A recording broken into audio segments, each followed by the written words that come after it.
There are usually 5 plays that determine the outcome of a game. These are the 5. Chiefs, Dolphins. You already know I'm going longer than 5, so let's get into it. So the Chiefs drove down the field 7 plays, 75 yards, touchdown on that NBA Jam flow. They're on fire. Hell of a way to start the game. So the Miami Dolphins need to respond. This ain't what you want. Getting backed up to 3rd and 14, you can't play behind the chains, especially against this dude, Steve Spagnola. He's always going to dial up these exotic blitzes that catch the quarterback off guard, don't give you time to read the defense, and one of two things are going to happen. One, you're going to get sacked, or two, you're not going to have time to read the defense and you just have to throw the ball away. This is a nice traditional blitz by Steve Spagnola. Short side of the field, balls on the hash. Cornerbacks line up on a tight split wide receiver. Just blitz off the wide receiver. Easy pressure on the quarterback. Another drive by the Miami Dolphins. 3rd and 9. Oh, guess what's going to happen? Another penalty. Come on, man. Now, this game didn't turn into the shootout that we anticipated. But the way that the Chiefs started the game on offense, you have to imagine if you're the Miami Dolphins that you have to go down almost every drive and score. So when you convert on 3rd and long, you can't have these stupid penalties like an illegal shift that backs you up to 3rd and 15. You know, having to punt the ball away. Now, on the flip side, let's look at Kansas City actually taking advantage of the opportunities. They're in the red zone, 3rd and 3. Situational football, more than likely you're going to get man coverage. So the greatest mismatch in football, at least to me, is running backs and athletic tight ends on the linebacker position. Now you have the best tight end ever in Travis Kelce, and you have Jared McKinnon, one of the better pass catching running backs in the league. You know the focus and attention is going to be on Travis Kelce running the crossing route. Jared McKinnon runs right under, scot-free, running bucket naked down the field. Easy touchdown, easy score. So the Chiefs are up 14-0. Miami Dolphins trying to drive, get some points in for the half. This fumble is so crucial, man. So crucial. But first, let's look at my man Hot Step. And here comes the Hot Stepper. Looking like drumline going down the sideline, huh? But man, this is a hell of a swing for the Miami Dolphins. I mean, they're down 14-0. Going in to score a field goal, maybe even a touchdown. You get a touchdown, it's 14-7.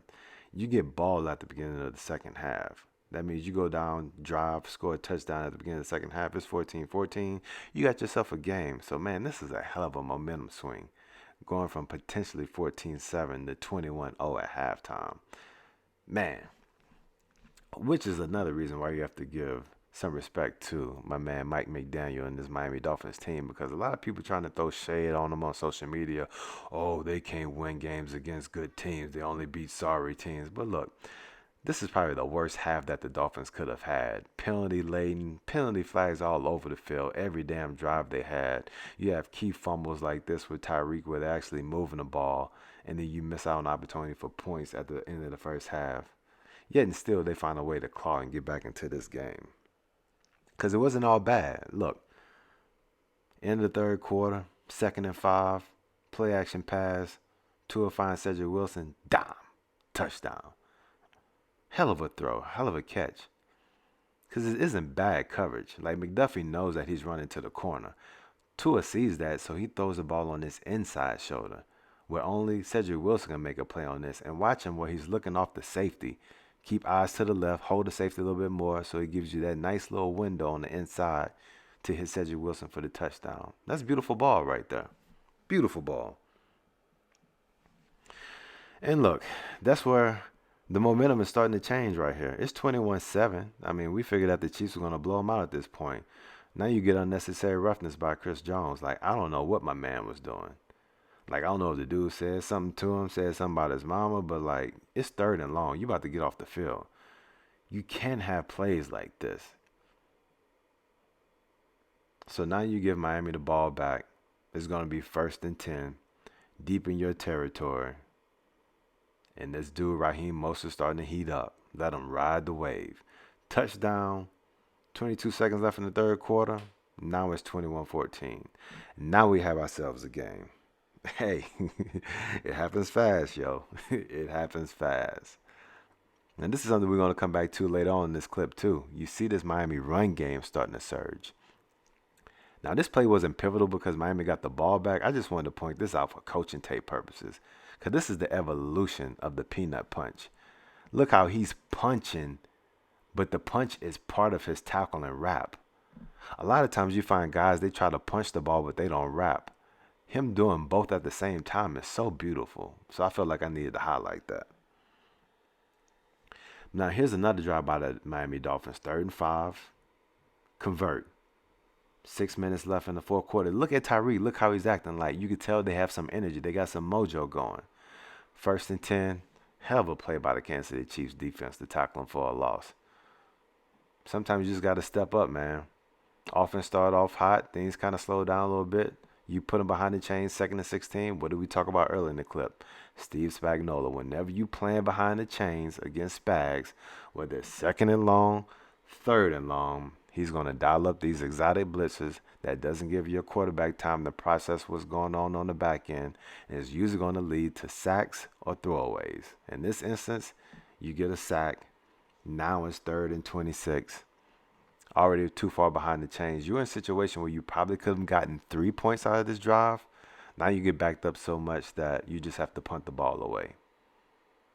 Hell of a stop by the Kansas City Chiefs defense. Now I'm going to let this whole sequence play because this is the end of the game. So you punt the ball away to the Chiefs, get them pinned.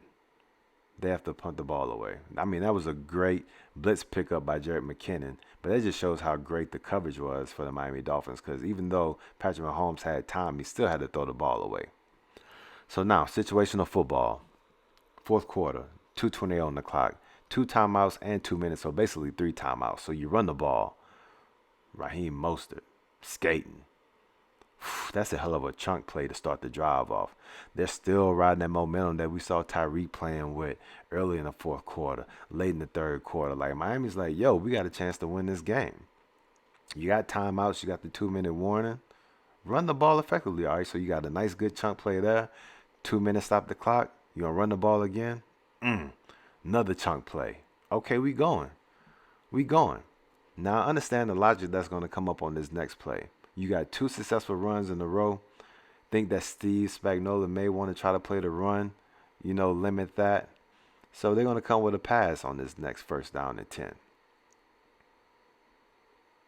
I like to have a back in the backfield so at least they can consider run.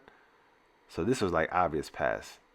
1st and 10, got to throw the ball away, no one open. Now for me, I like to come back 2nd and 10. Let's run the ball. We've had some success. So we're going to throw the ball again. Good coverage, incomplete. Once you get 3rd and 10, what do we talk about with Steve Spagnola? You playing behind the chains against this man. He's going to show you all different kind of fronts. So now he has some guys walked up, some guys running back. Tua just has to try to take a shot down the field. I mean, you actually have Cedric Wilson where he has a step on the cornerback, can't get to him. Now we get all-out blitz. We get a bad snap, and that's the game. So unfortunate because the Dolphins made some plays to get back into this game. I mean, people just throwing all kind of shade on them on social media like they straight trash. Like, they had opportunity to win this game. Penalties. Missed opportunities like this where you turn the ball over or a bad snap. And, hey, playing against a good football team, you won't win the game that way. But that being said, don't believe the hype. The Miami Dolphins aren't trash. Yeah, they haven't beat a great team yet, but it's coming. And trust me, all the great teams that have already beat them would probably rather play some of these other teams in the playoffs instead of the Miami Dolphins if they're clicking on all cylinders. So I just wanted to go ahead and kind of squash that narrative while it's out there. Like, the Chiefs, good for them. They won the game. I love the Chiefs. They're a really good football team. But let's stop throwing all this shade on Miami Dolphins. Do they have some stuff they need to clean up? Absolutely. But based on where they are right now and all the parity that we see in the NFL right now, the Miami Dolphins are just fine.